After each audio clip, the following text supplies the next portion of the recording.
बोल जरा कोई बोल, रूप तेरे दी डोल सुहानी, तू सुंदर पंजाबी रानी, देस पंजाब मेरे ती हानी, तू सम्मी ए ढोल, बोल जरा कोई बोल। तेरे बोल फरीद सुनाए, बाहू हैदर तू भरमाए, बुल्ला हाशिम तेरे जाए, वारिस तेरे कोल, बोल जरा कोई बोल। नाजरीन, ਜ਼ਬਾਨ ਸਮਾਜੀ ਰਿਸ਼ਤਿਆਂ ਵਿੱਚ ਰਾਬਤੇ ਦੀ ਕੜੀ ਦਾ ਨਾਂ ਹੈ ਤੇ ਪੰਜ ਦਰਿਆਵਾਂ ਦੀ ਇਸ ਧਰਤੀ ਦੀ ਜ਼ਬਾਨ ਦਾ ਨਾਂ ਪੰਜਾਬੀ ਹੈ। ਅਸੀਂ ਵੇਖਦੇ ਹਾਂ ਕਿ ਦੂਜੀਆਂ ਕੌਮਾਂ ਤਾਂ ਆਪਣੀਆਂ ਜ਼ਬਾਨਾਂ ਉੱਤੇ ਨਾਜ਼ ਕਰਦੀਆਂ ਨੇ ਤੇ ਉਹਨਾਂ ਨੂੰ ਆਉਣ ਵਾਲੀਆਂ ਨਸਲਾਂ ਤੱਕ ਪਹੁੰਚਾ ਕੇ ਜਾਂਦੀਆਂ ਨੇ, ਜਦਕਿ ਪੰਜਾਬ ਦੇ ਵਸਨੀਕ ਆਪਣੀ ਹੀ ਬੋਲੀ ਬੋਲਣ ਤੋਂ ਆਰ ਮਹਿਸੂਸ ਕਰਦੇ ਨੇ। ਤੇ ਅੱਜ ਦੀ ਇਸ ਬੈਠਕ ਦੇ ਵਿੱਚ ਅਸੀਂ ਗੁਫ਼ਤਗੂ ਕਰਾਂਗੇ ਪੰਜਾਬੀ ਬੋਲੀ ਦੇ ਪਿਛੋਕੜ ਬਾਰੇ ਤੇ ਇਸ ਦੀ ਤਰਵੀਜ ਦੇ ਵਿੱਚ ਅਸੀਂ ਕੀ ਕਿਰਦਾਰ ਅਦਾ ਕਰ ਸਕਦੇ ਹਾਂ। मैं अमारा फरद तुहानू सारिਆਂ ਨੂੰ ਅੱਜ ਦੀ ਇਸ ਬੈਠਕ ਵਿੱਚ ਖੁਸ਼ ਆਮਦੀਦ कहनी हाँ ਤੇ ਤੁਹਾਡਾ ਤਾਰਫ ਕਰਾਉਣਾ ਚਾਹਾਂਗੀ ਆਪਣੇ ਮਹਿਮਾਨਾਂ ਨਾਲ। ਸਾਡੇ ਨਾਲ ਮੌਜੂਦ ਨੇ ਅਤਰ ਤਾਹਿਰ ਸਾਹਿਬ, ਆਪ ਇੱਕ ਬਿਊਰੋਕਰੇਟ ਰਹੇ ਨੇ, ਉਸ ਦੇ ਇਲਾਵਾ ਆਪ ਇੱਕ ਸ਼ਾਇਰ, ਅਦੀਬ ਤੇ ਲਿਖਾਰੀ ਵੀ ਨੇ। ਆਪ ਦੀ ਪਹਿਲੀ ਤਹਿਰੀਰ ਸੀ ਕਾਦਰ ਯਾਰ ਅ ਕ੍ਰਿਟੀਕਲ ਇੰਟਰੋਡਕਸ਼ਨ, ਜਿਹੜਾ ਕਿ ਇੱਕ ਪੰਜਾਬੀ ਦੇ ਵਿੱਚ ਬਹੁਤ ਅੱਛੀ ਕਿਤਾਬ ਆਪਨੇ ਲਿਖੀ। ਉਸ ਤੋਂ ਇਲਾਵਾ ਆਪਨੇ ਕੁੱਲ ਮਿਲਾ ਕੇ 11 ਨੈਸ਼ਨਲ ਤੇ ਇੰਟਰਨੈਸ਼ਨਲ ਅਵਾਰਡ ਜਿੱਤੇ ਨੇ। ਉਹਨਾਂ ਦੇ ਨਾਲ ਤਸ਼ਰੀਫ ਫਰਮਾ ਨੇ ਪ੍ਰੋਫੈਸਰ ਰਜ਼ਾਕ ਸ਼ਾਹਿਦ ਸਾਹਿਬ, आप GC ਦੇ ਵਿੱਚ ਤਦਰੀਸ ਦੇ ਫਰਾਇਜ਼ ਸਰ ਅੰਜਾਮ ਦੇ ਰਹੇ ਨੇ। ਉਸ ਤੋਂ ਇਲਾਵਾ ਆਪ ਦੀਆਂ ਢੇਰ ਸਾਰੀਆਂ ਲਿਖਤਾਂ ਨੇ ਤੇ ਆਪ ਦੀ ਪਹਿਲੀ ਕਿਤਾਬ ਗੂੰਗੀਆਂ ਚੀਕਾਂ ਸੀ। ਗੁਫ਼ਤਗੂ ਦਾ ਆਗਾਜ਼ ਸਰ ਤੁਹਾਡੇ ਤੋਂ ਕਰਾਂਗੇ। ਥੋੜਾ ਜਿਹਾ ਅਰਜ਼ ਕਰੋ ਪੰਜਾਬੀ ਬੋਲੀ ਦੇ ਪਿਛੋਕੜ ਦੇ ਬਾਰੇ, ਇਹਦੇ ਮੁੱਢ ਦੇ ਉੱਤੇ ਥੋੜਾ ਚਾਨਣ ਪਾਓ। ਪੰਜਾਬੀ ਜ਼ੁਬਾਨ ਦੇ ਬਾਰੇ ਡਿਸਕਸ ਕਰਦਿਆਂ ਸਾਨੂੰ ਬਹੁਤ ਪਿੱਛੇ ਜਾਣਾ ਪਏਗਾ।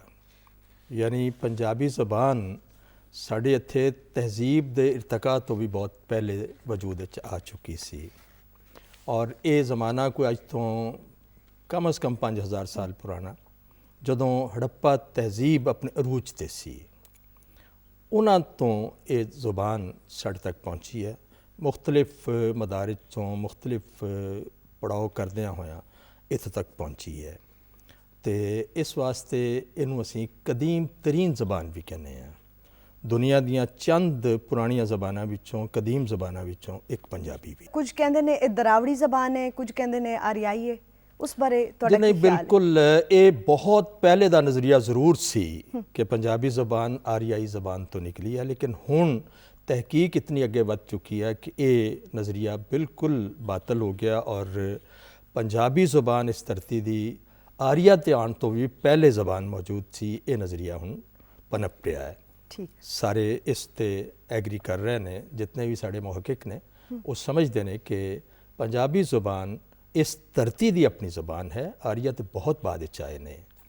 ਆਰੀਆ ਦਾ ਪੀਰੀਅਡ ਜਿਹੜਾ ਉਹ ਕੋਈ 1500 ਕਬਲ ਮਸੀਹ ਹੈ, ਸਹੀ, ਜਿਹੜਾ ਕਿ ਅੱਜ ਤੋਂ 2500 ਸਾਲ ਪਹਿਲੇ ਜਾਂ 3500 ਸਾਲ ਪਹਿਲੇ, ਲੇਕਿਨ ਪੰਜਾਬੀ ਬਹੁਤ ਪੁਰਾਣੀ ਜ਼ਬਾਨ ਹੈ। ਦਰਅਸਲ ਇਹ ਹੜੱਪਾ ਤਹਿਜ਼ੀਬ ਦੇ ਅਰੂਜ ਦਾ ਜ਼ਮਾਨਾ ਹੈ ਤੇ ਅਰੂਜ ਤੱਕ ਪਹੁੰਚਣ ਲੱਗਿਆਂ ਇੱਕ ਤਵੀਲ ਸਫ਼ਰ ਕੌਮਾਂ ਦੀ ਜ਼ਿੰਦਗੀ ਵਿੱਚ, ਜਿਸ ਨੂੰ ਅਸੀਂ ਹਜ਼ਾਰ ਹਾ ਸਾਲ ਕਹਿ ਸਕਦੇ ਹਾਂ, ਉਸ ਤੋਂ ਗੁਜ਼ਰ ਕੇ ਅਰੂਜ ਤੱਕ ਬੰਦਾ ਪਹੁੰਚਦਾ। ਬਿਲਕੁਲ। ਤੇ ਇਹ ਜ਼ਬਾਨ ਜਦੋਂ ਅਰੂਜ ਤੱਕ ਪਹੁੰਚੀ ਹੈ ਤੇ ਉਸ ਦਾ ਸਮਾਂ ਤਕਰੀਬਨ 5000 ਸਾਲ ਹੈ।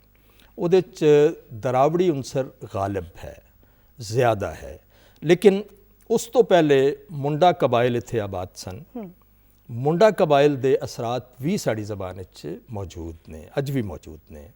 ਇਹ ਦੋਨੇ ਜ਼ਬਾਨਾਂ, ਇੱਥੋਂ ਤੱਕ ਕਿ ਗ੍ਰਾਮਰ ਪੰਜਾਬੀ ਜ਼ਬਾਨ ਦੀ ਦਰਾਵੜੀ ਗ੍ਰਾਮਰ ਹੈ। ਸਹੀ, ਠੀਕ ਹੈ ਜੀ। ਅਤੇ ਇਸ ਲਈ ਅਸੀਂ ਇਹ ਨਜ਼ਰੀਆ ਕਿ ਜੀ ਆਰੀਆ ਨੇ ਕੁਝ ਲਿਆ ਦਿੱਤਾ, ਇਹ ਬਹਿਸ ਹੁਣ ਕਾਫੀ ਪਿੱਛੇ ਚਲੀ ਗਈ ਹੈ। ਸਾਡੇ ਇੱਕ ਬੜੇ ਅਜ਼ੀਮ ਮੁਹੱਕਿਕ ਸਨ ਆਸਫ ਖਾਨ ਸਾਹਿਬ, ਉਹ ਤੇ ਇੱਥੋਂ ਤੱਕ ਕਹਿੰਦੇ ਨੇ ਕਿ ਆਰੀਆ ਨੇ ਇਹਨਾਂ ਕੋਲੋਂ ਸਭ ਕੁਝ ਸਿੱਖਿਆ, ਹੱਤਾਂ ਕਿ ਮਜ਼ਹਬ ਤੱਕ ਵੀ ਉਹਨਾਂ ਨੇ ਇੱਥੋਂ ਅਡਾਪਟ ਕੀਤਾ। ਬਿਲਕੁਲ। ਜ਼ਬਾਨ ਇੱਥੋਂ ਸਿੱਖੀ ਔਰ ਬਾਕੀ ਹੁਨਰ ਇੱਥੋਂ ਲਏ ਨੇ। ਆਸਿਫ ਖਾਨ ਸਾਹਿਬ ਹੋਰਾਂ ਦਾ ਜ਼ਿਕਰ ਹੋ ਗਿਆ ਤੇ ਉਹ ਸਾਡੇ ਸਿਲੇਬਸ ਵਿੱਚ ਵੀ ਸ਼ਾਮਿਲ ਨੇ ਤੇ ਕੁਝ ਲੋਕਾਂ ਦਾ ਮੰਨਣਾ ਹੈ ਕਿ ਪੰਜਾਬੀ ਜਿਹੜੀ ਸਿਰਫ ਬੋਲਣ ਦੀ ਜ਼ਬਾਨ ਹੈ, ਇਹਦਾ ਪੜ੍ਹਨ ਲਿਖਣ ਨਾਲ ਕੋਈ ਖਾਸ ਤਾਲੁਕ ਨਹੀਂ। ਹਾਲਾਂਕਿ ਇਹ ਮੁਕਾਬਲੇ ਦੇ ਇਮਤਿਹਾਨ ਦੇ ਵਿੱਚ CSS ਤੇ PMS ਦੇ ਵਿੱਚ ਐਜ਼ ਅ ਸਬਜੈਕਟ ਇੰਟਰੋਡਿਊਸ ਕੀਤੀ ਗਈ ਹੈ ਸਰਕਾਰ ਦੀ ਤਰਫੋਂ। ਇਹਨਾਂ ਜ਼ਿਕਰ ਕੀਤਾ ਆਸਿਫ ਖਾਨ ਹੋਰਾਂ ਦਾ, ਉਹਨਾਂ ਦਾ ਸਿਲੇਬਸ ਦੇ ਵਿੱਚ ਇੱਕ ਟੌਪਿਕ ਵੀ ਸ਼ਾਮਿਲ ਹੈ ਉਹਨਾਂ ਦੀ ਕਿਤਾਬ ਦੇ ਬਾਰੇ 'ਚ। ਅਤੇ ਸਰ, ਜਦੋਂ ਇਸ ਨੂੰ ਸਰਕਾਰੀ ਸਤ੍ਹਾ ਤੇ ਹਕੂਮਤੀ ਸਤ੍ਹਾ ਤੇ ਕਿਤਾਬਾਂ ਵਿੱਚ ਵੀ ਸ਼ਾਮਿਲ ਕੀਤਾ ਗਿਆ, ਇਸ ਦੇ ਵਿੱਚ ਐਮਏ ਦੀ ਡਿਗਰੀ ਵੀ ਹੋ ਰਹੀ ਹੈ, ਫਿਰ ਆਵਾਮ ਦਾ ਰੁਝਾਨ ਪੰਜਾਬੀ ਨੂੰ ਪੜ੍ਹਨ ਵੱਲ ਮਾਇਲ ਕਿਉਂ ਨਹੀਂ ਹੁੰਦਾ? ਅਸਲ ਗੱਲ ਇਹ ਵੇ ਕਿ ਹਰ ਚੀਜ਼ ਜਿਹੜੀ ਹੈ ਨਾ ਜ਼ਬਾਨ ਦੀ ਤਰਵੀਜ, ਉਹਦਾ ਰਾਈਜ਼ ਹੁੰਦੀ ਹੈ ਜਦੋਂ ਉਹਨੂੰ ਤੁਸੀਂ ਟਾਈਨ ਕਰਦੇ ਹੋ with opportunities for earning something, jobs. ਮੈਂ ਤੁਹਾਨੂੰ ਯਾਦ ਕਰਾਵਾਂ ਕਿ ਜਦੋਂ ਈਸਟ ਇੰਡੀਆ ਕੰਪਨੀ ਇੱਥੇ ਆਈ ਹੈ ਔਰ ਫਿਰ ਉਹਦੇ ਬਾਅਦ ਗਦਰ ਹੋਇਆ, ਉਹਦੇ ਬਾਅਦ ਫਿਰ ਬ੍ਰਿਟਿਸ਼ ਕਰਾਊਨ ਨੇ ਟੇਕ ਓਵਰ ਕੀਤਾ ਇਸ ਇਲਾਕੇ ਨੂੰ, ਪੰਜਾਬ ਨੂੰ। ਐਨੈਕਸੇਸ਼ਨ ਹੋਈ 1849 ਦੇ ਵਿੱਚ, ਅਤੇ ਉਹ ਜੋ ਚੀਜ਼ਾਂ ਲੈ ਕੇ ਆਏ ਸਨ ਉਹਨਾਂ 'ਚ ਦੋ ਬੜੀਆਂ ਅਹਿਮ ਚੀਜ਼ਾਂ ਸਨ। ਉਹਨਾਂ ਦਾ ਮਕਸਦ ਇਹ ਸੀ ਕਿ ਜਿਹੜਾ ਇੱਥੇ ਤੁਹਾਡਾ ਕਲਚਰ ਹੈ ਉਹਦੇ ਨਾਲ ਰਾਬਤਾ ਖ਼ਤਮ ਕੀਤਾ ਜਾਏ। ਇੱਥੇ ਲਾਈਟਨਰ ਦੀ ਮੈਂ ਪਹਿਲੇ ਜ਼ਰਾ ਤੁਹਾਨੂੰ ਪੜ੍ਹ ਦਿਆਂ, ਪਹਿਲਾ ਪ੍ਰਿੰਸੀਪਲ ਸੀ ਗਵਰਨਮੈਂਟ ਕਾਲਜ ਦਾ। ਸਰ ਉਹਦੇ ਇੱਕ ਬੜੀ ਮਸ਼ਹੂਰ ਕਿਤਾਬ ਹੈ ਉਹਦੀ, A History of Indigenous Education in the Punjab, ਜਿਹੜੀ 1882 ਵਿੱਚ ਉਹਨੇ ਲਿਖੀ। ਉਹਦੀਆਂ ਦੋ ਕੋਟੇਸ਼ਨਾਂ ਨੇ ਜਿਹੜਾ ਮੈਂ ਸ਼ੇਅਰ ਕਰਾਂਗਾ ਆਪਣੇ ਆਡੀਅנס ਦੇ ਨਾਲ। ਉਹ ਕਹਿੰਦਾ ਹੈ, ਉਰਦੂ ਵਿਚ ਵੀ imported did not boast of a single school at our advent, ਕਿ ਜਦੋਂ ਅਸੀਂ ਆਏ ਹਾਂ ਤੇ ਉਰਦੂ ਦਾ ਇੱਕ ਸਕੂਲ ਨਹੀਂ ਸੀ ਇਸ ਇਲਾਕੇ 'ਚ। ਅੱਗੇ ਕਹਿੰਦਾ ਹੈ, there was not a mosque, a temple, a dharamsala that had not a school attached to it. There were thousands of secular schools frequented by Mohammedans, yani Musliman, Hindus and Sikhs, in which Persian or Lande was taught. ਇਹ ਹੁਣ ਤੁਸੀਂ ਦੇਖੋ ਕਿ 1864 ਵਿੱਚ ਆਇਆ ਇੱਥੇ, ਸਹੀ, ਔਰ ਇਹ ਕਹਿ ਰਿਹਾ ਹੈ ਕਿ ਇੱਥੇ ਜਿਹੜੀ ਜ਼ਬਾਨਾਂ ਪੜ੍ਹਾਈਆਂ ਜਾ ਰਹੀਆਂ ਸਨ ਉਹ ਅਰਬੀ, ਫਾਰਸੀ, ਸੰਸਕ੍ਰਿਤ ਤੇ ਲਾਂਦੇ ਦੀ ਡਾਇਲੈਕਟ ਯਾਨੀ ਪੰਜਾਬੀ ਪੜ੍ਹਾਈ ਜਾ ਰਹੀ ਸੀ। ਕਲੋਨੀਅਲਿਜ਼ਮ ਹਮੇਸ਼ਾ ਕੋਸ਼ਿਸ਼ ਕਰਦਾ ਆਪਣੇ ਆਪ ਨੂੰ ਇੰਪੋਜ਼ ਕਰਨ ਤੇ ਉਹਨਾਂ ਨੇ ਦੋ ਤਰੀਕੇ ਨਾਲ ਇੰਪੋਜ਼ ਕੀਤਾ। ਇੱਕ ਤਾਂ ਉਹਨਾਂ ਨੇ ਕਿਹਾ ਜੀ ਕਿ ਅੰਗਰੇਜ਼ੀ ਜਿਹੜੀ ਹੈ ਉਹ will be the medium of instruction for higher education.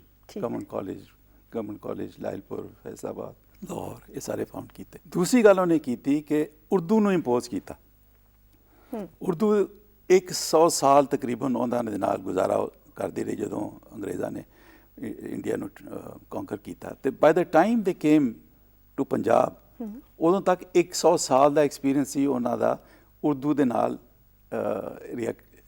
Interact ਕਰਨ ਦਾ। ਠੀਕ। ਇਹ ਜਿਹੜਾ ਬਾਬੂ ਮਹੱਲਾ ਹੈ ਤੁਹਾਡਾ ਸਿਵਲ ਸੈਕਟਰੀਏਟ ਦੇ ਬਾਹਰ, ਇੱਥੇ ਉਹਨਾਂ ਨੇ ਦਿੱਲੀ ਅਤੇ ਲਖਨਊ ਤੋਂ ਬਾਬੂ ਮੰਗਵਾਏ। ਉਹ ਕੌਣ ਸਨ? ਕਲਰਕ ਸਨ, ਟੀਚਰ ਸਨ, ਔਰ ਉਹਨਾਂ ਟੀਚਰਾਂ ਨੇ ਆ ਕੇ ਪੰਜਾਬ ਦਾ ਪਹਿਲਾ ਕਰਿਕੂਲਮ ਦਿੱਤਾ ਸੀ ਉਰਦੂ ਦਾ। ਇਸ ਤਰ੍ਹਾਂ ਉਹਨਾਂ ਨੇ ਇਸ ਚੀਜ਼ ਨੂੰ ਟਾਈਨ ਕੀਤਾ ਵਿਦ ਅਰਨਿੰਗ। ਹਾਇਰ ਐਜੂਕੇਸ਼ਨ ਦੇ ਵੱਡੇ ਅਫਸਰ ਬਣ ਗਏ, ਲੋਅਰ ਐਜੂਕੇਸ਼ਨ ਜਾਂ ਉਰਦੂ ਮੀਡੀਅਮ ਜਿਹੜੇ ਸਨ ਉਹ ਥੱਲੇ ਕਲਰਕ ਵਗੈਰਾ। ਅਸੀਂ ਜਿਹੜੀ ਪੰਜਾਬੀ ਜ਼ਬਾਨ ਹੈ ਉਹਨੂੰ ਓਪਰਚੁਨਿਟੀਜ਼, ਇਕਨੋਮਿਕ ਓਪਰਚੁਨਿਟੀਜ਼ ਦੇ ਅੰਦਰ ਟਾਈ ਨਹੀਂ ਕਰ ਸਕਦੇ, ਜਿਹੜਾ ਕਰਨਾ ਚਾਹੀਦਾ। ਦੇਖੋ ਨਾ, ਤੁਸੀਂ ਸਿੰਧ ਚਲੇ ਜਾਓ, ਉੱਥੇ ਜਿਹੜਾ ਲੋਅਰ ਕੋਰਟਸ ਨੇ ਉਹ ਸਿੰਧੀ ਵਿੱਚ ਰਿਕਾਰਡ ਕਰਦੇ ਨੇ ਤੁਹਾਡਾ ਐਵੀਡੈਂਸ। ਤੁਸੀਂ ਸਿੰਧ ਅਸੈਂਬਲੀ ਜਾਓ, ਸਿੰਧੀ ਵਿੱਚ ਜ਼ਬਾਨ ਵਿੱਚ ਉਹ ਆਰਗਿਊ ਕਰਦੇ ਨੇ। ਤੁਸੀਂ ਪੰਜਾਬ ਵੱਲ ਆ ਜਾਓ, ਉਰਦੂ ਵਿੱਚ ਹਰ ਚੀਜ਼ ਹੁੰਦੀ ਹੈ। ਤੁਹਾਡੀ ਜਿਹੜੀ ਪ੍ਰੋਵਿੰਸ਼ੀਅਲ ਅਸੈਂਬਲੀ ਹੈ ਉਹਦੇ ਵਿੱਚ ਹਾਲਾਂਕਿ ਅਲਾਊਡ ਹੈ, ਮਗਰ ਤੁਹਾਡੇ MPs ਨਹੀਂ ਇਸਤੇਮਾਲ ਕਰਦੇ ਪੰਜਾਬੀ, ਉਹ ਉਰਦੂ ਪ੍ਰੈਫਰ ਕਰਦੇ ਨੇ। ਉਹ ਸਿੰਪਲੀ ਇਹ ਰੀਜ਼ਨ ਇਹ ਵੇ ਕਿ ਜਿੰਨੀ ਦੇਰ ਤੱਕ ਲੋਕਾਂ ਨੂੰ ਅਪੋਰਚੁਨਿਟੀਜ਼ ਨਜ਼ਰ ਨਹੀਂ ਆਉਣਗੀਆਂ ਕਿ ਅਗਰ ਅਸੀਂ ਆਪਣੀ ਮਾਂ ਬੋਲੀ ਵਿੱਚ ਕੋਈ ਕਰਨੇ ਆ, ਅੱਗੇ ਕੀ ਅਪੋਰਚੁਨਿਟੀਜ਼ ਨੇ ਸਾਡੇ ਲਈ? ਉਹ ਤਾਂ ਬੜੀਆਂ ਮਿਨੀਮਲ ਨੇ, ਉਹ ਤਾਂ ਹੈ ਹੀ ਨਹੀਂ। ਦੇਖੋ ਨਾ, ਤਾਂ ਇਹ ਰੀਜ਼ਨ ਹੈ ਕਿ ਤੁਸੀਂ ਜਦੋਂ ਟਾਈਮ ਨਹੀਂ ਕਰਦੇ ਇਕਨੋਮਿਕ ਅਪੋਰਚੁਨਿਟੀਜ਼ ਦੇ ਨਾਲ ਆਪਣੀ ਜ਼ਬਾਨ ਨੂੰ, ਤੇ ਆਹਿਸਤਾ ਆਹਿਸਤਾ ਫੇਡ ਹੋ ਜਾਏ। ਸਹੀ ਗੱਲ ਕਰ ਰਹੇ ਹੋ। ਤੇ ਸਰ, ਪੰਜਾਬੀ ਜ਼ਬਾਨ ਦੀ ਤਰਵੀਜ ਦੇ ਵਿੱਚ ਮੇਲੇ ਠੇਲੇ, ਲੋਕ ਫਨਕਾਰ, ਸੂਫੀ ਸ਼ਾਇਰ, ਇਹਨਾਂ ਦਾ ਬੜਾ ਕਿਰਦਾਰ ਰਿਹਾ। ਲੇਕਿਨ ਹੁਣ ਅਸੀਂ ਵੇਖਦੇ ਹਾਂ ਕਿ ਪੰਜਾਬੀ ਦੇ ਵਿੱਚ ਕੋਈ ਖਾਸ ਸੂਫੀ ਸ਼ਾਇਰੀ ਹੋ ਨਹੀਂ ਰਹੀ। ਜੇ ਅਗਰ ਹੋ ਰਹੀ ਹੈ ਤੇ ਆਵਾਮ ਤੱਕ ਨਹੀਂ ਪਹੁੰਚ ਰਹੀ। ਸਰ ਦੀ ਗੱਲ ਨੂੰ ਥੋੜ੍ਹਾ ਅੱਗੇ ਵਧਾਵਾਂਗਾ ਕਿ ਸਾਨੂੰ ਪੰਜਾਬੀ 'ਤੇ ਗੱਲ ਕਰਦਿਆਂ ਪੰਜਾਬ ਦੀ ਤਾਰੀਖ ਨੂੰ ਮੱਦੇਨਜ਼ਰ ਰੱਖਣਾ ਪਏਗਾ।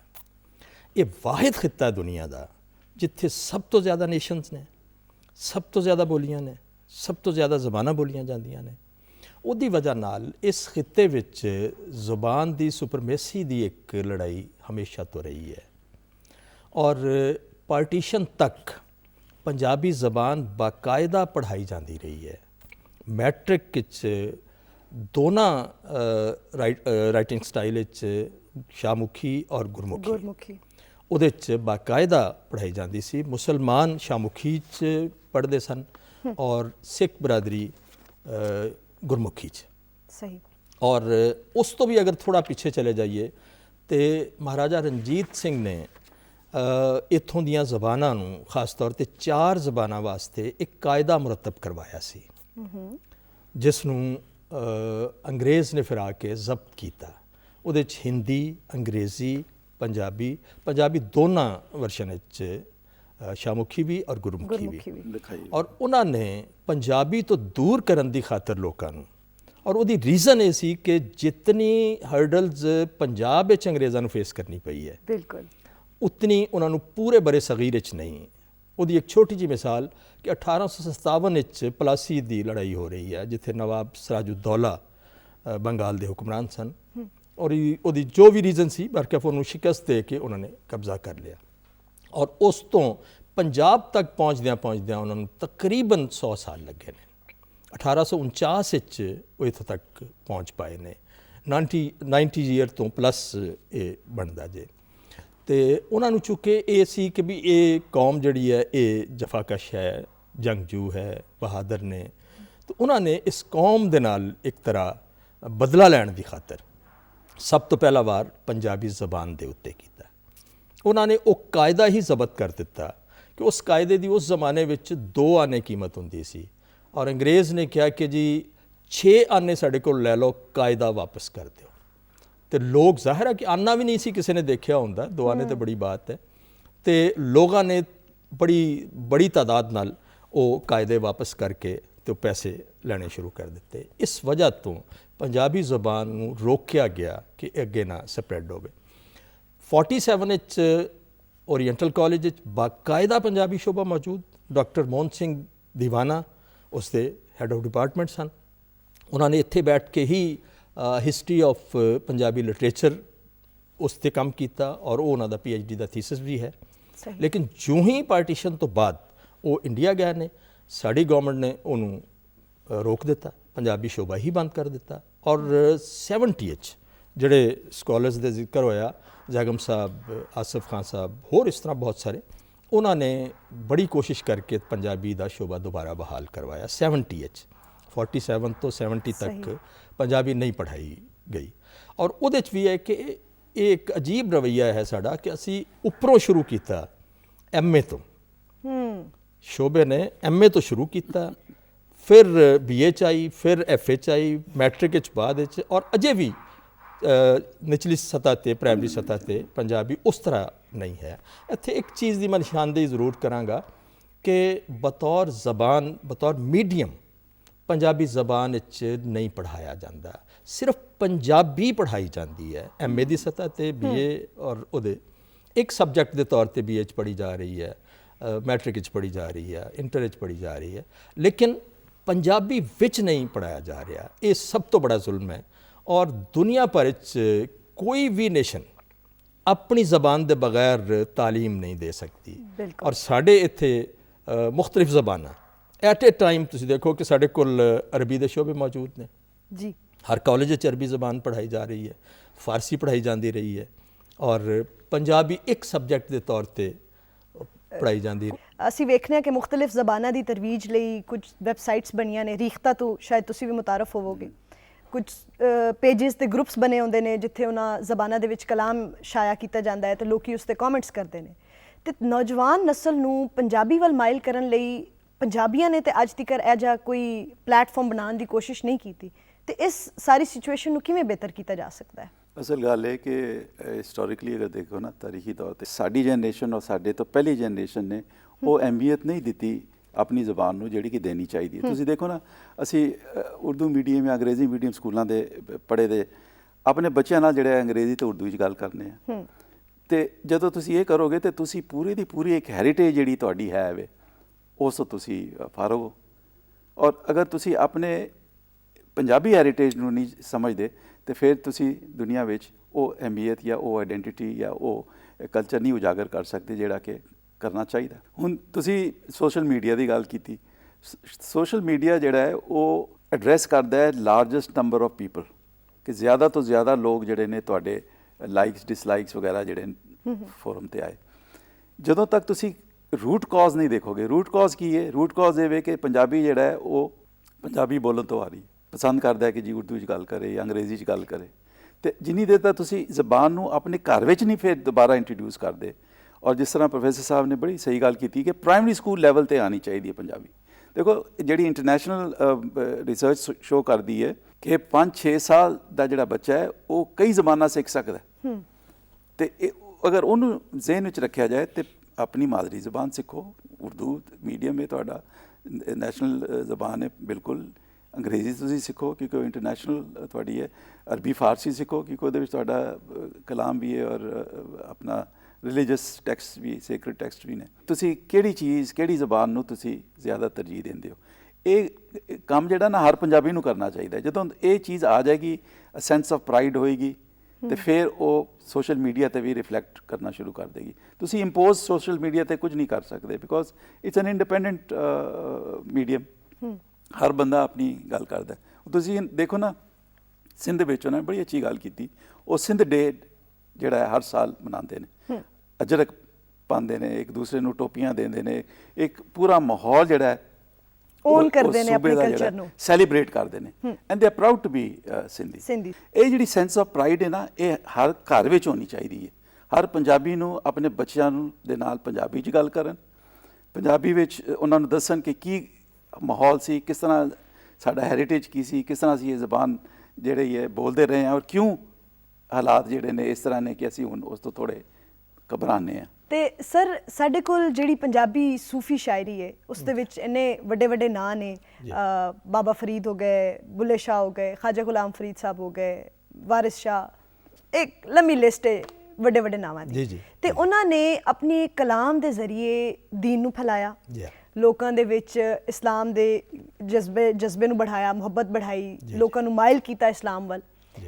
ਤੇ ਉਸ ਸਾਰੇ ਕਲਾਮ ਨੂੰ ਵੀ ਅਸੀਂ ਅੱਜ ਭੁਲਾ ਚੁੱਕੇ ਹਾਂ। ਕੁਝ ਗਿਣਤੀ ਦੇ ਸਾਡੇ ਚੀਦਾ ਐਸੇ ਸਿੰਗਰ ਨੇ ਜਿਹੜੇ ਉਹ ਸੂਫੀ ਕਲਾਮ ਗਾਉਂਦੇ ਨੇ ਤੇ ਉਹ ਵੀ ਆਵਾਮ ਜਿਹੜੀ ਹੈ ਐਜ਼ ਅ ਮਿਊਜ਼ਿਕ ਸੁਣਦੀ ਹੈ ਉਸਨੂੰ, ਯਾਨੀ ਕਿ ਉਸ ਤੋਂ ਸਬਕ ਲੈਣ ਦੀ ਕੋਸ਼ਿਸ਼ ਨਹੀਂ ਕੀਤੀ ਜਾਂਦੀ। ਤੇ ਇਸ ਮਸਲੇ ਦਾ ਤੁਹਾਡੇ ਨਜ਼ਰੀਏ ਦੇ ਵਿੱਚ ਕੀ ਹੱਲ ਹੋ ਸਕਦਾ ਹੈ? ਸਾਨੂੰ ਪੰਜਾਬ ਦੀ ਤਾਰੀਖ ਨੂੰ ਨਹੀਂ ਭੁੱਲਣਾ ਚਾਹੀਦਾ ਔਰ ਉਹਦੇ 'ਚ ਇਹ ਹੈ ਕਿ 47 ਵਿੱਚ ਇੱਕ ਬਹੁਤ ਬੜਾ ਬਲੰਡਰ ਹੋਇਆ ਕਿ ਉਸ ਵੇਲੇ ਤੱਕ ਲੋਕ ਪੰਜਾਬੀ ਪੜ੍ਹਦੇ ਵੀ ਸਨ। ਜਿਵੇਂ ਮੈਂ ਅਰਜ਼ ਕੀਤਾ ਕਿ ਡਾਕਟਰ ਮੋਹਨ ਸਿੰਘ ਦੀਵਾਨਾ ਸਰਬਰਾਹ ਸਨ, ਪੰਜਾਬੀ ਪੜ੍ਹਾਈ ਜਾਂਦੀ ਸੀ ਤੇ ਉਹ ਇੱਥੇ ਸ਼ੋਬੇ 'ਤੇ ਸਰਬਰਾਹ ਸਨ ਨਾ ਜੀ। ਲੇਕਿਨ 47 ਦੀ ਰਾਤ ਹਾਂਜੀ ਇੱਕਦਮ ਪੰਜਾਬੀ ਪੜ੍ਹਿਆਂ ਨੂੰ ਡਿਕਲੇਅਰ ਕਰ ਦਿੱਤਾ ਗਿਆ ਜੀ ਇਹ ਅਨਪੜ੍ਹ ਨੇ। ਔਰ ਉਰਦੂ ਜਿਹੜੀ ਕਿ ਇਸ ਖਿੱਤੇ ਦੀ ਕਿਸੇ ਵੀ ਇਲਾਕੇ ਦੀ ਜ਼ਬਾਨ ਨਹੀਂ, ਯਾਨੀ ਪਾਕਿਸਤਾਨ ਦੇ ਕਿਸੇ ਵੀ ਇਲਾਕੇ ਦੀ ਜ਼ਬਾਨ ਨਹੀਂ ਹੈ, ਇੰਪੋਜ਼ ਕੀਤੀ ਗਈ ਹੈ ਪੰਜਾਬੀਆਂ ਦੇ ਉੱਤੇ ਔਰ ਪੰਜਾਬੀਆਂ ਨੂੰ ਅਨਪੜ੍ਹ ਕਹਿ ਦਿੱਤਾ ਗਿਆ ਔਰ ਉਹਨਾਂ ਨੂੰ ਉਜੜ ਕਮਾਰ ਕਿਹਾ ਗਿਆ। ਜਿਹੜੀ ਤੁਸੀਂ ਆਰੀਆ ਦੀ ਇੱਕ ਗੱਲ ਕੀਤੀ ਨਾ ਜੀ, ਐਕਚੁਅਲੀ 1921-22 ਤੋਂ ਪਹਿਲੇ ਇਹ ਨਜ਼ਰੀਆ ਜ਼ਰੂਰ ਮੁਰਵਿਜ 'ਚ ਰਿਹਾ, ਲੇਕਿਨ 1921 ਵਿੱਚ ਜਦੋਂ ਹੜੱਪਾ ਦੀ ਖੁਦਾਈ ਹੋਈ ਹੈ ਤੇ ਦੁਨੀਆ ਹੈਰਾਨ ਰਹਿ ਗਈ ਕਿ 5000 ਸਾਲ ਪਹਿਲੇ ਇਤਨੀ ਤਰੱਕੀ ਯਾਫਤਾ ਤਹਿਜ਼ੀਬ ਇੱਥੇ ਮੌਜੂਦ ਸੀ ਤੇ ਉਹ ਜ਼ਬਾਨ ਤੋਂ ਫਾਰਿਗ ਕਿਵੇਂ ਹੋ ਸਕਦੀ ਹੈ। ਔਰ ਫਿਰ ਇਹ ਹੈ ਕਿ ਜਿਵੇਂ ਸਾਡੇ ਕੋਲ ਹੁੰਦਾ ਕਿ ਅਸੀਂ ਕੋਈ ਅਗਰ ਝੂਠ ਵੀ ਬੋਲ ਲਈਏ ਨਾ ਜੀ ਤੇ ਫਿਰ ਉਸ ਨੂੰ ਦੁਬਾਰਾ ਜਸਟੀਫਾਈ ਕਰਨ ਦੀ ਕੋਸ਼ਿਸ਼ ਕਰਨੇ ਆ ਹਾਂਜੀ। ਉਸ ਨੂੰ ਇਹ ਹੈ ਕਿ ਮੰਨਦੇ ਨਹੀਂ ਕਿ ਅਸੀਂ ਇਹ ਝੂਠ ਬੋਲ ਚੁੱਕੇ। ਇਹ ਮਨਹਸੁਲ ਕੌਮ ਸਾਡਾ ਮਸਲਾ ਹੈ। ਤੇ ਜਿਨ੍ਹਾਂ ਲੋਕਾਂ ਨੇ ਉਸ ਤੋਂ ਪਹਿਲੇ ਇਸ ਨਜ਼ਰੀਏ ਨੂੰ ਤਕਵੀਅਤ ਦਿੱਤੀ ਕਿ ਜੀ ਇਹ ਜ਼ਬਾਨ ਤੇ ਆਰੀਆ ਦੀ ਜ਼ਬਾਨ ਸੀ, ਉਹਨਾਂ ਨੂੰ ਫਿਰ ਉਹ ਹਕੀਕਤ ਤਸਲੀਮ ਕਰਨਾ ਜਿਹੜਾ ਨਾ ਜੀ ਉਹ ਮੁਸ਼ਕਿਲ ਹੋ ਗਿਆ ਔਰ ਉਹਨਾਂ ਨੂੰ ਹਜ਼ਮ ਨਹੀਂ ਹੋਇਆ ਔਰ ਉਹਦਾ ਬਦਲਾ ਫਿਰ ਇਸ ਤਰ੍ਹਾਂ ਚੁਕਾਇਆ ਗਿਆ ਕਿ 47 ਵਿੱਚ ਕਹਿ ਦਿੱਤਾ ਗਿਆ ਜੀ ਕਿ ਪੰਜਾਬੀ ਤੇ ਹੈ ਹੀ ਅਨਪੜ੍ਹ। ਇਸ ਵਜ੍ਹਾ ਤੋਂ ਤਹਿਜ਼ੀਬ ਯਾਫਤਾ ਹੋਣ ਦੀ ਅਲਾਮਤ, ਪੜ੍ਹੇ ਲਿਖੇ ਹੋਣ ਦੀ ਅਲਾਮਤ ਅਸੀਂ ਸਮਝਦੇ ਹਾਂ ਜੀ ਕਿ ਉਰਦੂ ਬੋਲਾਂਗੇ ਤੇ ਇਹ ਸਾਡੀ ਸ਼ਨਾਖਤ ਹੁਣ ਉਰਦੂ ਨਾਲੋਂ ਵੀ ਅੰਗਰੇਜ਼ੀ ਹੁਣ ਜ਼ਾਹਿਰ ਹੈ ਕਿ ਅੰਗਰੇਜ਼ੀ, ਜਿਵੇਂ ਸਰ ਨੇ ਗੱਲ ਕੀਤੀ ਕਿ ਗਵਰਨਮੈਂਟ ਕਾਲਜ ਦੀ ਤਖਲੀਕ ਹੀ ਜਾਂ ਉਸ ਦਾ ਵਜੂਦ ਹੀ ਇਸ ਵਾਸਤੇ ਸੀ ਕਿ ਇਹਨਾਂ ਨੂੰ ਪੰਜਾਬੀ ਤੋਂ ਹਟਾ ਕੇ ਤਾਂ ਅੰਗਰੇਜ਼ੀ ਵੱਲ ਲਾਇਆ ਜਾਏ। ਈਵਨ ਪਹਿਲਾ ਹਮਲਾ ਸਾਡੇ ਕਲਚਰ ਦੇ ਉੱਤੇ GC, ਮੈਂ ਹਾਲਾਂਕਿ ਉੱਥੋਂ ਦਾ ਉਸਤਾਦ ਹਾਂ, ਲੇਕਿਨ GC ਦਾ ਮਕਸਦ ਹੀ ਇਹ ਸੀ ਕਿ ਇਹਨਾਂ ਨੂੰ ਇਹਨਾਂ ਦੇ ਕਲਚਰ ਤੋਂ ਦੂਰ ਕੀਤਾ ਜਾਏ ਕਿ ਉੱਥੇ ਤੁਸੀਂ ਪੈਂਟ ਦੇ ਨਾਲ ਦਾਖਲ ਹੋਵੋਗੇ, ਜਦ ਕਿ ਪੈਂਟ ਪੰਜਾਬ ਛੋੜ ਪਾਕਿਸਤਾਨ ਦੇ ਕਿਸੇ ਵੀ ਖਿੱਤੇ ਦਾ ਲਿਬਾਸ ਨਹੀਂ ਹੈ। ਪੂਰੇ ਪੰਜਾਬ ਦਾ ਜਾਂ ਪਾਕਿਸਤਾਨ ਦਾ ਇਹ ਲਿਬਾਸ ਨਹੀਂ ਹੈ, ਲੇਕਿਨ ਉੱਥੇ ਲਾਜ਼ਮ ਕਰ ਦਿੱਤਾ ਗਿਆ ਕਿ ਜਿਹੜਾ ਬੱਚਾ Dress ਦਾਖਲ code ਵਿੱਚ ਹੋਏਗਾ ਆਏਗਾ। ਉਹ ਡਰੈਸ ਉਹੀ ਪਾਏਗਾ ਜਿਹੜਾ, ਹਾਂਜੀ। ਤੇ ਇਹ ਕਲਚਰ ਦੇ ਉੱਤੇ ਪਹਿਲਾ ਵਾਰ ਸੀ। ਫਿਰ ਉੱਥੇ ਪੰਜਾਬੀ ਛੋੜ ਉਰਦੂ ਬੋਲਣਾ ਵੀ ਜਿਹੜਾ ਉਹ ਮਮਨੂ ਕਰਾਰ ਦੇ ਦਿੱਤਾ ਗਿਆ। ਹਾਇਰ ਐਜੂਕੇਸ਼ਨ ਸਾਰੀ ਉਰਦੂ ਅੰਗਰੇਜ਼ੀ 'ਚ ਲੈ ਗਏ। ਇਹ ਤੇ ਅਯੂਬ ਖਾਨ ਦੇ ਦੌਰ ਵਿੱਚ ਲੋਕਾਂ ਨੇ ਕੋਈ ਥੋੜਾ ਲੜ ਭਿੜ ਕੇ ਤੇ ਉਰਦੂ ਨੂੰ ਕੰਪਲਸਰੀ ਕਰਵਾ ਦਿੱਤਾ, ਪੰਜਾਬੀ ਫਿਰ ਵੀ ਨਾ ਹੋ ਸਕੀ। ਤੇ ਇਹ ਜਿਹੜੇ ਨਾ ਜੀ ਕਿ ਜ਼ਬਾਨਾਂ ਜਿਹੜੀਆਂ ਨੇ ਉਸ ਵੇਲੇ ਤਰੱਕੀ ਕਰਦੀਆਂ ਨੇ ਜਦੋਂ ਉਹਨਾਂ ਨੂੰ ਥੋੜੀ ਜਿਹੀ ਸਰਕਾਰੀ ਹੈਲਪ ਵੀ ਹੋਵੇ। ਤੇ ਸਾਡੀ ਬਦਕਿਸਮਤੀ ਇਹ ਹੈ ਕਿ ਹੁਣ ਤੱਕ ਮੈਂ ਦਾਅਵੇ ਨਾਲ ਕਹਿ ਸਕਣਾ ਕਿ ਬਾਬਾ ਫਰੀਦ ਤੋਂ ਲੈ ਕੇ ਤੇ ਮੀਆਂ ਮੁਹੰਮਦ ਬਖਸ਼ ਤੱਕ ਔਰ ਖਾਜਾ ਗੁਲਾਮ ਫਰੀਦ ਤੱਕ ਪੰਜਾਬੀ ਸਾਡੇ ਸ਼ਾਇਰਾਂ ਨੇ ਜ਼ਿੰਦਾ ਰੱਖੀ ਹੈ। ਬਿਲਕੁਲ ਉਹਦੇ 'ਚ ਕੋਈ ਕੰਟਰੀਬਿਊਸ਼ਨ ਨਹੀਂ ਕਿਸੇ ਲੈਵਲ ਤੇ ਵੀ। ਈਵਨ ਅਸੀਂ ਮੰਨਦੇ ਹਾਂ ਕਿ ਮਹਾਰਾਜਾ ਰਣਜੀਤ ਸਿੰਘ ਨੇ ਇੱਕ ਤਵੀਲ ਅਰਸਾ ਹੁਕੂਮਤ ਕੀਤੀ ਹੈ, ਲੇਕਿਨ ਉਹਨਾਂ ਦੇ ਦੌਰ ਵਿੱਚ ਵੀ ਸਰਕਾਰੀ ਜ਼ੁਬਾਨ ਪਰਸ਼ੀਅਨ ਸੀ। ਯਾਨੀ ਉਹਨਾਂ ਨੇ ਕਾਇਦਾ ਜ਼ਰੂਰ ਲਗਵਾਇਆ ਕਿ ਲੋਕ ਪੜ੍ਹ ਸਕਣ, ਸਿੱਖ ਸਕਣ, ਲੇਕਿਨ ਉਹਨਾਂ ਦੇ ਦੌਰ 'ਚ ਵੀ ਸਰਕਾਰੀ ਜ਼ੁਬਾਨ ਫਾਰਸੀ ਰਹੀ ਹੈ। ਔਰ ਅੱਜ ਵੀ ਤੁਸੀਂ ਦੇਖੋਗੇ ਕਿ ਈਵਨ ਨਵੀਂ ਇਨਵੈਂਸ਼ਨ ਤੁਸੀਂ ਜ਼ਿਕਰ ਕੀਤਾ ਸੋਸ਼ਲ ਮੀਡੀਆ ਦਾ, ਉਹਦੇ ਵਿੱਚ ਵੀ ਜ਼ਿਆਦਾ ਅਸੀਂ ਰੋਮਨ ਵਿੱਚ ਪੰਜਾਬੀ ਲਿਖ ਰਹੇ ਹਾਂ। ਔਰ ਜਿਹੜੇ ਲੋਕ ਰਸਮੁਲ ਖਤ ਵਿੱਚ ਟਾਈਪ ਨਹੀਂ ਕਰ ਜੀ ਰਹੇ, ਸ਼ਾਹਮੁਖੀ ਵਿੱਚ ਵੀ ਅਗਰ ਲਿਖਣਾ ਚਾਹ ਰਹੇ ਨੇ ਤੇ ਉਹ ਉਹਨਾਂ ਕੋਲੋਂ ਉਹ ਇਮਲਾਈ ਪੂਰੀ ਨਹੀਂ ਆਉਂਦੀ, ਕਿਉਂਕਿ ਜ਼ਬਾਨ ਦੀਆਂ ਜਿਹੜੀਆਂ ਕਮੀਆਂ ਬੇਸ਼ੀਆਂ ਨੇ ਉਹ ਸਾਰੀ ਜਗ੍ਹਾ ਤੇ ਹੁੰਦੀਆਂ ਨੇ, ਰੋਮਨ 'ਚ ਵੀ ਮੌਜੂਦ ਨੇ। ਬਿਲਕੁਲ ਅੜੇ ਤੁਸੀਂ ਲਿਖ ਨਹੀਂ ਸਕਦੇ, ਠੀਕ ਨਾ। ਔਰ ਇਸੇ ਤਰ੍ਹਾਂ ਇੱਕ ਮੈਂ ਇੱਥੇ ਲਿੰਕ ਅਪ ਕਰਾਂ ਇੱਕ ਗੱਲ ਨੂੰ ਕਿ ਸਾਡਾ ਜਦੋਂ ਕਾਇਦਾ ਬਣਾਇਆ ਗਿਆ ਤੇ ਟੇ ਸਾਡੀ ਜ਼ਬਾਨ ਦਾ ਇੱਕ ਬੜਾ ਮੇਜਰ ਲਫ਼ਜ਼ ਹੈ, ਆਵਾਜ਼ ਹੈ।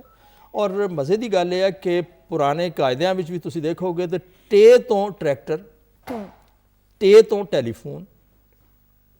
ਹੁਣ ਨਾ ਟੈਲੀਫੋਨ ਸਾਡਾ ਆਪਣਾ, ਨਾ ਟਰੈਕਟਰ ਸਾਡਾ ਆਪਣਾ, ਟਰੈਕਟਰ ਸਾਡਾ ਆਪਣਾ, ਠੀਕ ਹੈ ਨਾ ਜੀ। ਸਹੀ। ਔਰ ਇਹਦੇ 'ਚ ਇਹ ਹੈ ਕਿ ਅਸੀਂ ਟੇ ਤੋਂ ਟਾਲੀ ਕਿਉਂ ਨਹੀਂ ਲਿਖਦੇ, ਤਾਂ ਕਿ ਬੱਚਾ ਸਮਝ ਵੀ ਸਕੇ ਜੀ ਕਿ ਇਹਦਾ ਕੀ ਮਤਲਬ ਹੈ। ਕਿ ਜਿਹੜੀਆਂ ਸਾਡੀਆਂ ਆਪਣੀਆਂ ਚੀਜ਼ਾਂ ਹਨ ਉਹਨਾਂ ਦੇ ਨਾਲ ਉਹਨਾਂ ਨੂੰ ਲਿੰਕ ਕੀਤਾ ਜਾਏ। ਠੀਕ ਅਤਰ ਸਾਹਿਬ, ਤੁਸੀਂ ਥੋੜਾ ਜਿਹਾ ਪੰਜਾਬੀ ਦੇ ਜਿਹੜੇ ਮੁxtਲਿਫ ਲਹਿਜੇ ਨੇ ਤੇ ਜਿਹਦੇ ਵਿੱਚ ਟਕਸਾਲੀ ਲਹਿਜਾ ਜਾਂ ਮਾਝੀ ਲਹਿਜਾ ਜਿਹੜਾ ਉਹ ਸਟੈਂਡਰਡ ਗਿਣਿਆ ਜਾਂਦਾ ਹੈ, ਥੋੜਾ ਜਿਹਾ ਉਸ ਤੇ ਰੋਸ਼ਨੀ ਪਾਓ। ਕਈ ਸਾਊਂਡਸ ਨੇ ਜਿਹੜੇ ਕਿ ਤੁਹਾਨੂੰ ਗੁਰਮੁਖੀ 'ਚ ਮਿਲ ਜਾਂਦੇ ਨੇ, ਮਗਰ ਤੁਸੀਂ ਜਦੋਂ ਪੰਜਾਬੀ ਚਾਹੁੰਦੇ ਹੋ ਤਾਂ ਤੁਹਾਨੂੰ ਸਮਝ ਨਹੀਂ ਆਉਂਦੀ ਕਿ ਉਹਨੂੰ ਕਿਸ ਤਰ੍ਹਾਂ ਕੀਤਾ ਜਾਏ। ਹੇ ਨਾ ਲਾਇਆ ਜਾਏ ਦੋ ਅੱਖਾਂ ਵਾਲਾ, ਜਾਂ ਉਹਨੂੰ ਦੂਸਰਾ ਜਿਹੜਾ ਹੈ ਵੇ ਉਹਦੇ ਨਾਲ ਕੀਤਾ ਜਾਏ। ਤੇ ਇਹ ਜਿਹੜੇ ਡਾਇਲੈਕਟਸ ਦੀ ਤੁਸੀਂ ਗੱਲ ਕਰ ਰਹੇ ਹੋ ਨਾ, ਡਾਇਲੈਕਟਸ ਆਪਣੀ ਜਗ੍ਹਾ ਇੱਕ ਖੂਬਸੂਰਤ ਚੀਜ਼ ਹੈ, ਮਗਰ ਇੱਕ ਸਟੈਂਡਰਡਾਈਜ਼ ਜ਼ਰੂਰ ਹੋਣੀ ਚਾਹੀਦੀ ਹੈ। ਹੁਣ ਤੁਸੀਂ ਦੇਖੋ ਅੰਗਰੇਜ਼ੀ ਜਿਹੜੀ ਹੈ, ਅੰਗਰੇਜ਼ੀ ਜਿਹੜੀ ਸੀ ਸ਼ੇਕਸਪੀਅਰ ਤੋਂ ਪਹਿਲੇ ਤੱਕ ਤਕਰੀਬਨ 600-700 ਸਾਲ ਅੰਗਰੇਜ਼ੀ ਬੋਲੀ ਗਈ। ਉਸ ਤੋਂ ਪਹਿਲੇ ਸਟੈਂਡਰਡਾਈਜ਼ ਨਹੀਂ ਸੀ। ਸ਼ੇਕਸਪੀਅਰ ਦੀ ਵੀ ਅੰਗਰੇਜ਼ੀ ਸਟੈਂਡਰਡਾਈਜ਼ ਨਹੀਂ ਸੀ। ਇਹ ਬਾਅਦ ਵਿੱਚ ਆ ਕੇ ਜਦੋਂ ਡਿਕਸ਼ਨਰੀਆਂ ਬਣਨੀਆਂ ਸ਼ੁਰੂ ਹੋਈਆਂ ਔਰ ਉਹਨਾਂ ਨੇ ਫਿਰ ਦੇਖਣਾ ਸ਼ੁਰੂ ਕੀਤਾ ਕਿ ਇੱਕ ਲਫ਼ਜ਼ ਦਾ ਜਿਹੜਾ ਹੈ ਉਹਨੂੰ ਕਿਸ ਤਰ੍ਹਾਂ ਅਦਾ ਕਰਨਾ ਹੈ, ਉਹਦਾ ਕੀ ਮਤਲਬ ਹੈ, ਤੇ ਫਿਰ ਆਹਿਸਤਾ ਆਹਿਸਤਾ ਜਿਹੜੀ ਉਹ ਸਟੈਂਡਰਡਾਈਜ਼ ਹੋਈ। ਸਹੀ। ਸਾਡਾ ਪ੍ਰੋਬਲਮ ਇਹ ਹੋਈ ਹੈ ਕਿ ਤੁਸੀਂ ਥੱਲੇ ਚਲੇ ਜਾਓ ਸਰਾਇਕੀ ਬੈਲਟ ਵਿੱਚ ਤੇ ਉਹ ਹੋਰ ਤਰੀਕੇ ਨਾਲ ਲਿਖਦੇ ਨੇ, ਅਸੀਂ ਹੋਰ ਤਰੀਕੇ ਨਾਲ ਲਿਖਦੇ ਹਾਂ। ਇਹ ਜਿਹੜੀ ਚੀਜ਼ ਹੈ ਨਾ, ਇਹ ਹਕੂਮਤ ਹੀ ਕਰ ਸਕਦੀ ਹੈ ਕਿ ਜਿਸ ਤਰ੍ਹਾਂ ਇੱਕ ਬਾਡੀ ਬਣਾਈ ਜਾਏ ਔਰ ਇਹਨੂੰ ਸਟੈਂਡਰਡਾਈਜ਼ ਕਰਕੇ ਤੇ ਉਹਨੂੰ ਫਿਰ ਉਹਤੇ ਪ੍ਰਚਾਰ ਕੀਤਾ ਜਾਏ। ਜਿੰਨੀ ਦੇਰ ਤੱਕ ਇਹ ਨਹੀਂ ਹੋਏਗਾ ਨਾ, ਬੇਸਿਕ ਕੰਮ ਨੇ ਜਿਹੜੇ ਅਸੀਂ ਨਹੀਂ ਕੀਤੇ ਦੇ ਪੰਜਾਬੀਆਂ ਨੇ, ਅਸੀਂ ਆਪਸ ਵਿੱਚ ਹੀ ਬਸ ਲੱਗੇ ਰਹਿੰਦੇ ਹਾਂ ਕਿ ਇਹ ਨਹੀਂ ਠੀਕ ਤੇ ਉਹ ਨਹੀਂ ਠੀਕ। ਇਹ ਹਕੂਮਤ ਦਾ ਕੰਮ ਹੈ ਕਿ ਡਿਸਾਈਡ ਕਰੇ ਜੀ ਕਿ ਇਹ ਸਟੈਂਡਰਡ ਸਕ੍ਰਿਪਟ ਹੈ। ਸਹੀ। ਜਿਸ ਤਰ੍ਹਾਂ ਗੋਰਿਆਂ ਨੇ ਕੀਤਾ ਜੀ ਇਹ ਸਟੈਂਡਰਡ ਉਰਦੂ ਸਕ੍ਰਿਪਟ ਹੈ, ਇਹ ਇਸ ਤਰ੍ਹਾਂ ਚੱਲੇਗੀ ਕਰਿਕੂਲਮ ਦੇ ਥਰੂ, ਜਿਹੜਾ ਮੈਂ ਪਹਿਲੇ ਅਰਜ਼ ਕਰ ਚੁੱਕਿਆ। ਨਿਸਾਬ ਉਹਨਾਂ ਨੇ ਐਸਾ ਬਣਾਇਆ ਔਰ ਇੰਟਰੋਡਿਊਸ ਕੀਤਾ। ਇਸੇ ਤਰ੍ਹਾਂ ਜਿਹੜਾ ਨਾ ਪੰਜਾਬ ਹਕੂਮਤ ਨੂੰ ਚਾਹੀਦਾ ਕਿ ਉਹਨੂੰ ਸਟੈਂਡਰਡਾਈਜ਼ ਕਰਕੇ ਤੇ ਫਿਰ ਉਹਦਾ ਪ੍ਰਚਾਰ ਕਰੇ। ਤੁਹਾਡਾ ਬਹੁਤ ਬਹੁਤ ਸ਼ੁਕਰੀਆ, ਤੁਸੀਂ ਵਕਤ ਕੱਢਿਆ ਤੇ ਸਾਡੇ ਨਾਲ ਇਸ ਬੈਠਕ ਵਿੱਚ ਸ਼ਾਮਿਲ ਹੋਏ। ਇਸ ਬੈਠਕ ਤੋਂ ਬਾਅਦ ਅਸੀਂ ਇੱਕ ਅਹਿਦ ਕਰਨੇ ਆ ਤੇ ਮੇਰੀ ਸਾਰੇ ਪੰਜਾਬੀਆਂ ਨਾਲ ਰਿਕੁਐਸਟ ਵੀ ਹੈ ਕਿ ਪੰਜਾਬੀ ਲਿਖੋ, ਬੋਲੋ ਤੇ ਪੜ੍ਹੋ। ਬਹੁਤ ਸ਼ੁਕਰੀਆ। ਅੱਲਾ ਹਾਫਿਜ਼।